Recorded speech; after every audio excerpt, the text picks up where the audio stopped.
The Book of Genesis chapter 1 verse 1 to 31. Ang pagbuhat sa kalibutan.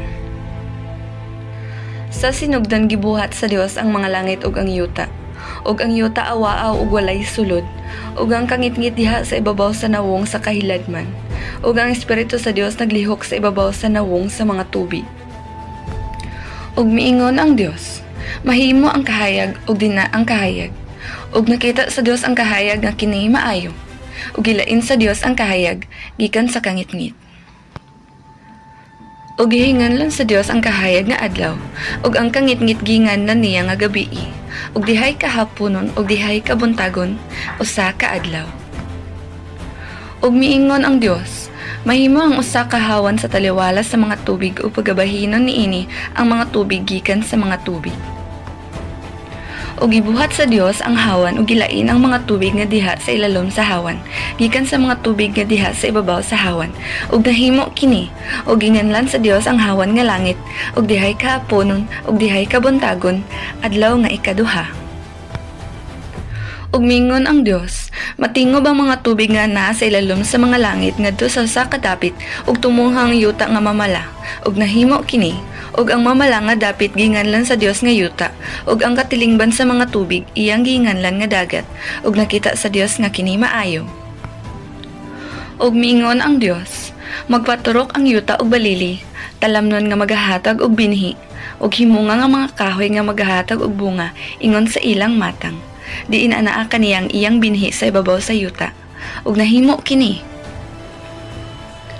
Ug ang yuta nagpaturok og balili, talamnon nga nagahatag og binhi ingon sa ilang matang ug mga kahoy nga nagahatag og bunga nga maoy binhi niini ingon sa ilang matang. Ug nakita sa Dios nga kini maayo ug dihay kahaponon ug dihay kabuntagon adlaw nga ikatulo. Ug miingon ang Dios, mahimo ang mga kahayag sa hawan sa langit aron sa pagbulag sa adlaw gikan sa gabii, ug himoa sila alang sa mga ilhanan, ug alang sa mga panahon, ug alang sa mga adlaw, ug sa mga katuigan.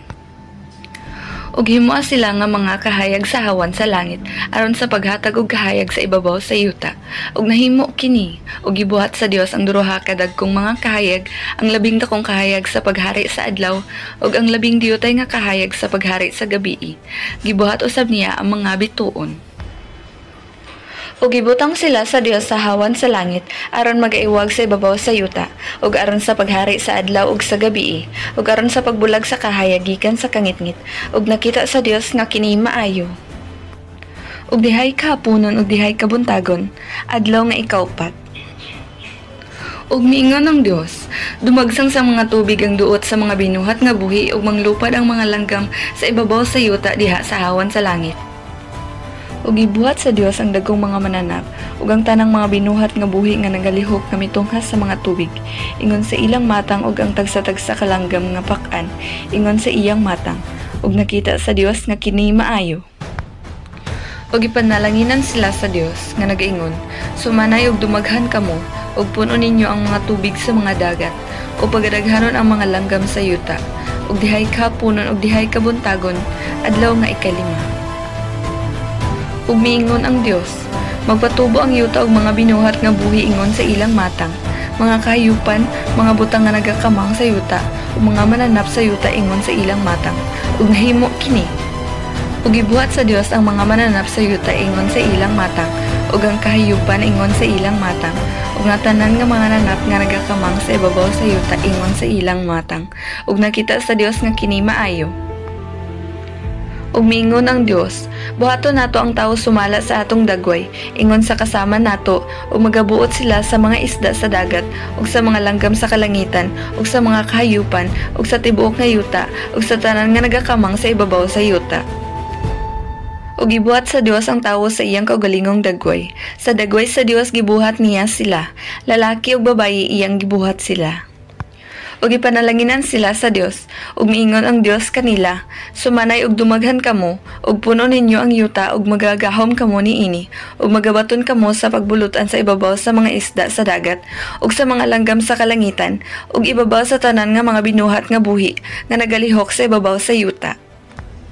Ug mingon ang Dios, tanawag ihatagan ko kamo sa tanan nga balili nga nagahatag og binhi na anaa sa ibabaw sa nawong sa tibuok nga yuta, ug sa tanan nga kahoy nga may bunga sa kahoy nga nagahatag og binhi aron alang kaninyo kini mahimong kalanon. Ug sa tanan nga mananap sa yuta ug sa tanang langgam sa kalangitan ug sa tanang butang nga nagakamang sa ibabaw sa yuta nga adunay kinabuhi, gihatag ko ang tanan nga balili nga lunhaw aron ilang kanon ug nahimo kini. Ug nakita sa Dios ang tanang butang nga iyang gibuhat, ug tan-awa kini maayo kaayo, ug dihay kaapunon ug dihay kabuntagon, adlaw nga ika-10.